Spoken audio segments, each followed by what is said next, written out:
Iran में अब भी हालात बहुत ज्यादा तनावपूर्ण है। ईरान ने इजरायल पर मिसाइलें यहां पर दागी हैं। अब इजरायल पर यह अटैक ईरान की ओर से किया गया। पूरे इजरायल में युद्ध का सायरन इस वक्त बज रहा है। लोगों को सुरक्षित ठिकानों पर जाने के लिए कह दिया गया है। बड़ी संख्या में मिसाइलें इजरायल की ओर बढ़ी हैं। ईरान की तरफ से मिसाइलें यहां पर दागी गई हैं। ईरान ने इजरायल पर यह हमले यहां पर किए हैं। देखिए, कुछ देर पहले हमने खबर आपको बताई थी कि इजरायल ने ईरान पर हमला किया। अब ईरान बदला यहां पर ले रहा है। खामनेई की मौत के बाद देखिए यही कहा जा रहा था, इतना चुप तो बैठेगा नहीं। और जिस बात के डींगे यहां पर लगातार हांकी जा रही थी ईरान की ओर से कि उसके बाद जखीरा है मिसाइलों का, उन मिसाइलों का वो इस्तेमाल क्यों नहीं कर रहा था, एक बहुत बड़ा प्रश्न ये था। लेकिन अब उनका इस्तेमाल करता हुआ यहां पर दिख रहा है ईरान। देखिए, थोड़ी देर में इजरायल पहुंच जाएंगी। तमाम मिसाइलें जो उसकी ओर से दागी यहां पर किया जाए और ऐसे में बड़े हमले, अभी कुछ देर में तस्वीरें भी आपसे सामने आने लगेंगी, वो भी हम आप तक पहुंचाएंगे न्यूज़ 18 इंडिया पर। पूरी अपडेट लगातार हम आपको यहां पर दे रहे हैं और सारे एक्सपर्ट से बात भी कर रहे हैं कि आगे क्या हो सकता है। देखिए, ये बहस इसलिए ज्यादा जरूरी है क्योंकि पूरे विश्व पर इसका असर पड़ेगा। जब भी दो देश लड़ते हैं तो पूरे विश्व पर यह असर यहां पर पड़ता है। और देखिए, आईडीएफ का इस बीच एक बड़ा बयान निकलकर सामने आया। आईडीएफ ने कहा कि हमने सारी मिसाइलें ध्वस्त कर दी हैं जो ईरान ने हम पर फेंकी थी। आईडीएफ यानी कि इजरायली डिफेंस फोर्स जो लगातार एक्टिव वहां पर है और बड़ी संख्या में जितनी मिसाइलें वहां पर आ रही हैं उसको ध्वस्त किया जा रहा है। देखिए, हवा में उड़ती हुई मिसाइल यहां पर आई और किस तरीके से उसको ध्वस्त करता हुआ इस वक्त आईडीएफ दिख रहा है। वहां का जो एयर डोम सिस्टम है वो भी अपने आप में काफी ज्यादा डिफेंसिव यहां पर है। वॉर ब्रेकिंग के जरिए देखिए, बड़ी खबर इस वक्त यही है कि ईरान ने इजरायल पर कई मिसाइलें दागी, लेकिन आईडीएफ का दावा है कि जो मिसाइलें दागी गई हैं उनका खात्मा यहां पर कर दिया गया है। थोड़ी देर बाद तस्वीरें लगातार स्पष्ट होने लगेंगी। जैसे जैसे तस्वीरें हमारे सामने आएंगी हम आपके सामने यहां पर रखते चले जाएंगे। लेकिन उससे पहले ये तमाम तस्वीरें आप यहां पर देखिए। आईडीएफ का बयान भी वो देखिए जहां पर ईरान की मिसाइलें मार गिराएंगे, ये आईडीएफ ने यहां पर कहा है। ये तस्वीर आप देखिए, ब्लास्ट हो रहा है जगह जगह। ऐसे हालात वहां पर लगातार बने हुए हैं जो तनावपूर्ण यहां बने हुए हैं। अशोक सज्जनहार जी भी लगातार हमारे साथ मौजूद हैं। अशोक जी, आपसे समझना चाहूंगी क्योंकि देखिए, ज्यादा लंबा तो नहीं लग रहा है कि ये युद्ध अब चलता हुआ यहां पर दिखेगा। ईरान अब तक बहुत सारी मिसाइलें उसके पास रखी हैं, अब भी उसने उन मिसाइलों का प्रयोग किया नहीं है जिससे बहुत बड़ी तबाही वो यहां पर इजरायल को दे पाए, और देगा भी कैसे। उसका तो आयरन डोम सिस्टम पहले ही बहुत ज्यादा मजबूत है और अमेरिका का बैकअप भी है।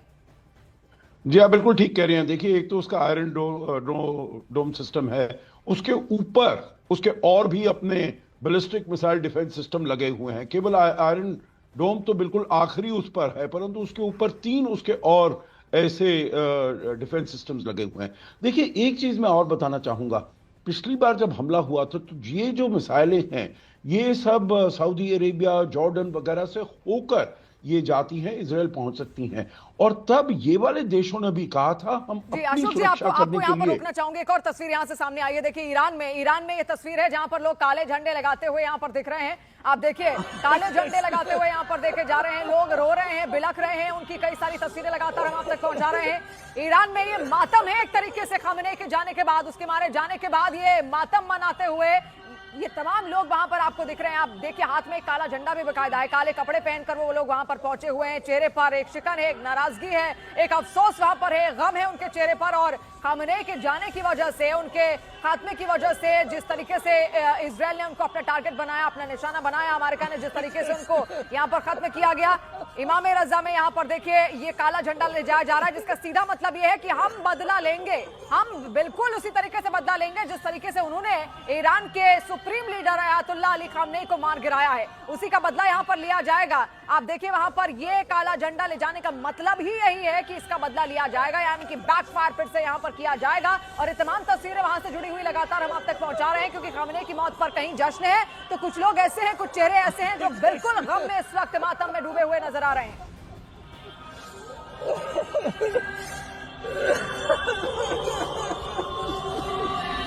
और देखिए, बड़ी खबर इस वक्त लगातार वॉर ब्रेकिंग के जरिए न्यूज रूम से हम आप तक पहुंचा रहे हैं। न्यूज 18 इंडिया पर ये महाकवरेज लगातार आप देख रहे हैं, सारे गेस्ट हमारे साथ मौजूद हैं। इस बीच ये बड़ी खबर, मशहद के इमाम रेजा में ये झंडा बदल दिया गया है। इमाम रेजा में काला झंडा लगाया गया। काले झंडे का मतलब ही यही है कि बदला लिया जाएगा, किसी भी तरीके से लिया जाएगा, इंतकाम लिया जाएगा और किसी भी तरीके से किसी भी हद तक जाकर लिया जाएगा, उसका ये संदेश देते हुए और अपना मातम भी जाहिर करते हुए लोग वहां पर दिख रहे हैं।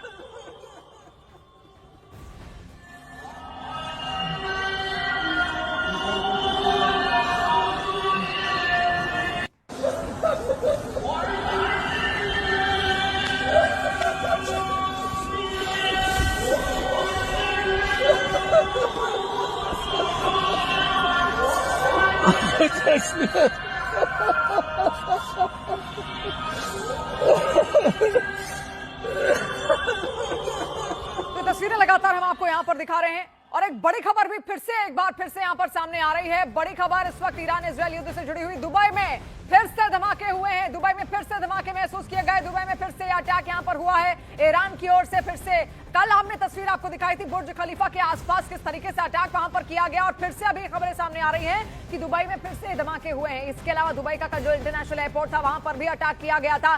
कई भारतीय अभी वहां पर फंसे हुए हैं जिनको निकालने का काम लगातार भारतीय सरकार की ओर से किया जा रहा है। और अभी ये खबर सामने आ रही है कि दुबई में फिर से अटैक हुआ है। कौन कौन से इलाके, कुछ देर में जैसे जैसे डिटेल्स हमारे सामने आती जाएंगी हम आप तक शेयर करते रहेंगे। लेकिन ये खबर अभी यहां पर देखिए, तस्वीर आप देखिए, काला धुआं उठता हुआ दिख रहा है। रिहायशी इलाके हैं, तमाम रिहायशी इलाके हैं जो इस वक्त वहां पर आप देख रहे हैं, वहीं पर यह अटैक किया गया है। दुबई में फिर से ये धमाके महसूस किए गए, दुबई में फिर से ईरान की ओर से अटैक वहां पर किया गया। और दुबई देखिए बार बार ये कहता आया है कि पहले तो उसने कहा कि शांति बरतनी चाहिए, लेकिन जब ये वो कोई भी नहीं माना तो उसकी ओर से सीधे कहा गया कि हम भी बदला यहां पर ले सकते हैं। और ऐसे में देखिए वहां पर अमेरिकी मिलिट्री बेस भी इस वक्त मौजूद है, उनको भी टारगेट करने की कोशिश ईरान बार बार कर रहा है। जिस मिसाइलों का वो जिक्र कर रहा था उन्हीं मिसाइलों का इस्तेमाल करता हुआ यहां पर दिख रहा है। सबसे ज्यादा भारी मात्रा में ईरान के पास अगर कुछ है तो ड्रोन्स हैं, इसके अलावा बैलिस्टिक मिसाइलें हैं जिसको बनाने के लिए वो जाना जाता है। कहा जाता है कि वहां पर एक एक महीने में वो हजार बैलिस्टिक मिसाइलें तैयार कर सकते हैं, मैन्युफैक्चर कर सकते हैं, इतनी क्षमता उनके पास है।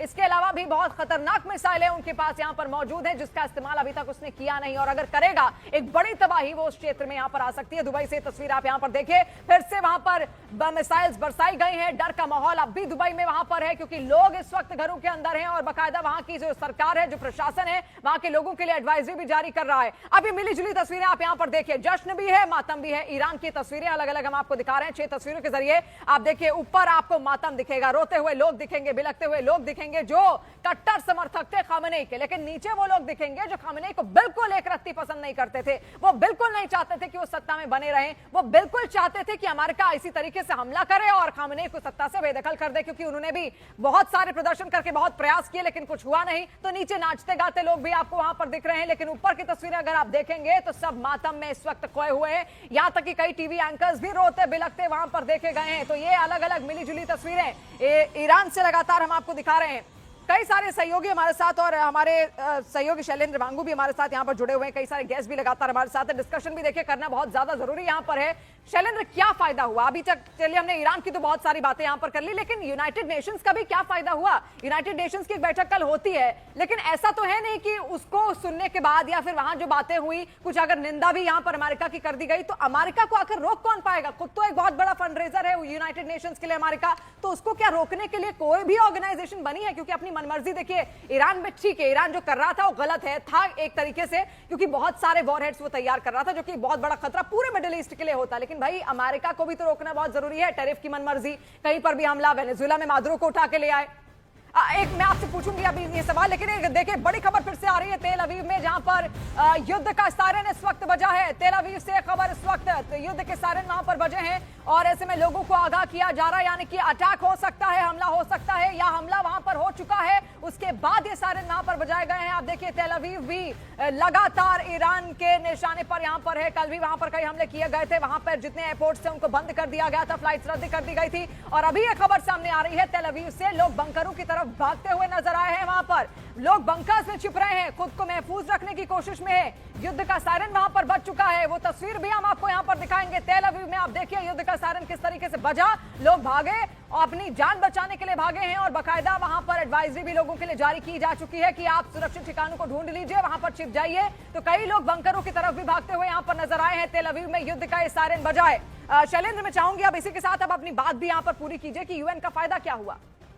देखिए, यूएन के पास आज की तारीख में पावर्स नहीं है वो किसी भी युद्ध को रोक पाने में। हमने ये इससे पहले भी देखा कि जब यूक्रेन और रूस का जब युद्ध शुरू हुआ तो उसमें भी यूएन कुछ कर नहीं पाया। वहीं अगर हम भारत और पाकिस्तान, फिर से आपको यहाँ पर माफी चाहूंगी, रोकना चाहूंगी, क्योंकि यहाँ पर ये तस्वीर अभी यहाँ पर सामने आई। देखिए इजरायल की तस्वीर है, रेड जोन, ये तमाम इलाके यहाँ पर घोषित किए गए जो इस वक्त हम आपको लाल डॉट से यहाँ पर दिखा रहे हैं। सायरन यहाँ पर बज रहा है, लोगों को कह दिया गया है बंकरों में चले जाएं क्योंकि यहाँ पर हमला कर सकता है ईरान। ये लगातार खबरें यहाँ पर सामने आ रही हैं। और देखिए उसका जो पश्चिमी फ्रंट है खासतौर पर बहुत ज्यादा है, जो ईस्टर्न फ्रंट है उसमें भी थोड़ा बहुत इलाका आप देखिए, जेरूसलम से हटकर जो इलाका है वहां पर भी आप देखिए इर्द गिर्द बहुत सारे ऐसे इलाके हैं जिनको रेड जोन घोषित किया जा चुका है, यानी कि यहां पर भी एक बहुत बड़ा थ्रेट है और इसी वजह से वहां पर लोगों को आगाह किया जा रहा है। इजरायल की सरकार लगातार कोशिश यही कर रही है कि उनके जो लोग हैं वो महफूज रह सके। वहां का एयर डिफेंस सिस्टम अपने आप में बहुत ज्यादा सतर्क और बेहतरीन भी यहां पर माना जाता है और इसीलिए आईडीएफ बार बार ये कह रहा है जो हमले ईरान कर रहा है हम उसको रोक ले रहे हैं।